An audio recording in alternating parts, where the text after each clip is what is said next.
Okay, so we have here a doorstop alarm, both in online shop. So cost is just around 100 pesos or less than. So let's open it.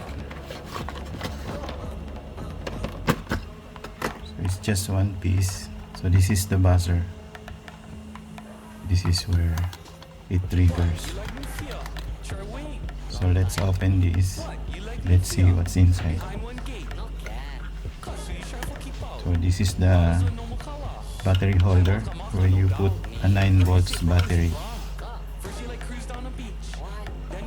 and then the screw. So let's try to open this using,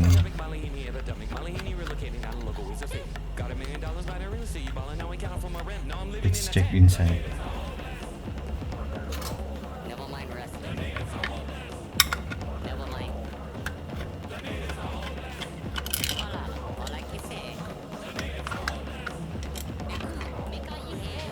Okay, so this is the battery casing. This is the supply line, the buzzer, and this is the clip to the trigger. This is a simple circuit. So we have probably the trip wire or trip circuit, and then this is the or this vibration circuit. So it's similar to this one,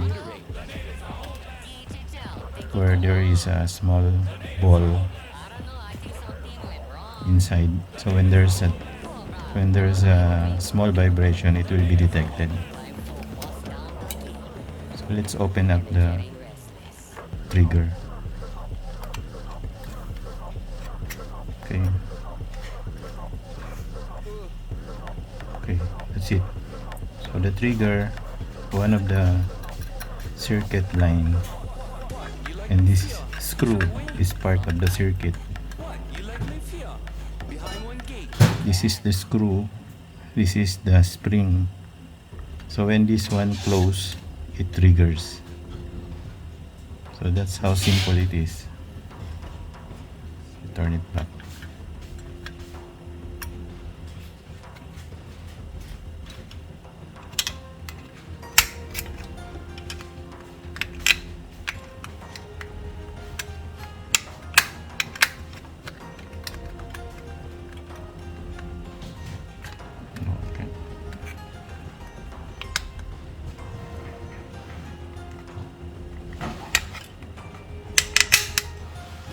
Okay. Okay. So place it back and let's try to power it.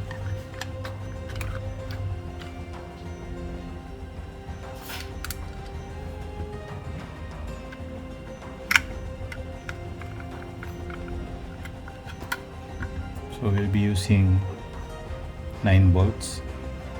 So pay attention to the polarity. So we have the positive here, this side, positive here, this side, and negative here, this side. So this is the positive, this is the negative. So the same here. So this is the negative side, this is the positive side. So it should be inserted this way. Okay, turn back the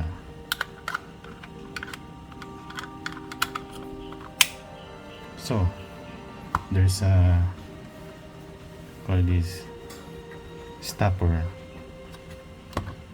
So usually you put this at door, so you can bring this, it's handy, and then if someone opens, this one trips. Okay, so we have on off sensitivity of vibration. So let's try middle. So we have low, middle, high. So we'll use middle, and then power on. Okay, so it's power on already. So for the sake of not hitting our eardrums, let's cover this because it's gonna be loud. Okay, so usually when someone opens, this one triggers.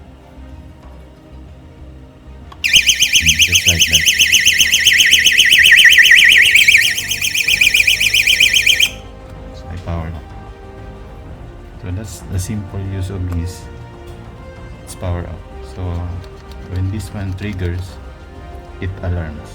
Let's try again. Then someone opens the door, trigger.